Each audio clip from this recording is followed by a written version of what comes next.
السلام علیکم، کیسے ہیں بچے آپ لوگ؟ میرا خیال ہے سب ٹھیک ٹھاک ہوں گے۔ آج میں آپ کے لیے لے کر آئی ہوں مختلف انداز بیان یا مختلف مظہر انداز بیان کی دو مثالیں، تاکہ آپ کے پیپر میں کوئی بھی ان میں سے مثال آ سکے یا اسے ملتی جلتی، تو آپ کو بہترین انداز سے پتہ چل سکے کہ آپ نے اس کو یہ کون سا بیان ہے، آپ کو اس کی پہچان کر سکیں۔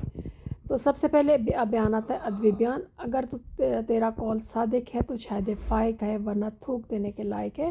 اور اس کی دوسری مثال ہے ہر آنکھ پرنم تھی اور تمام عزیز و کارب زور و قطار رو رہے تھے۔ اگلا ہے صافتی بیان۔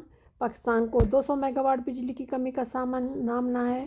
اور اس کی دوسری مثال ہے گھڑی دوبٹہ میں کل 2 ڈاکوؤں کو مبینہ طور پر رنگے ہاتھوں گرفتار کر لیا گیا۔ صافتی بیان کو اخباری بیان بھی کہا جاتا ہے۔ دفتری بیان: آپ کی سروس بک نامکمل ہے، دفتر حاضر ہو ورنہ آپ کے خلاف انتظامی کارروائی میں عمل میں لائی جائے گی۔ اور دوسری مثال ہے آپ کو زیر مراسلہ نمبر B313 مورخہ 31 مئی 2018 principal government high school Multan مقرر کر دیا گیا ہے۔ یہ ہوگی آپ کی اس کی مثال۔ اب باری آتی ہے قانونی بیان کی۔ قانونی یا عدالتی دونوں ایک بیان کہتے ہیں۔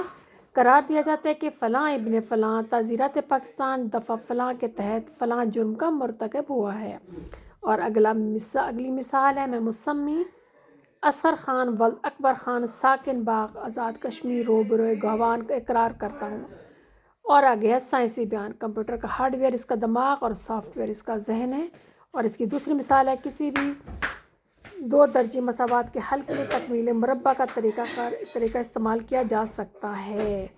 تو یہ آپ کے مثالیں ہو گئی دونوں کی، سائنسی کی، قانونی کی، ادبی کی اور صحافتی کی۔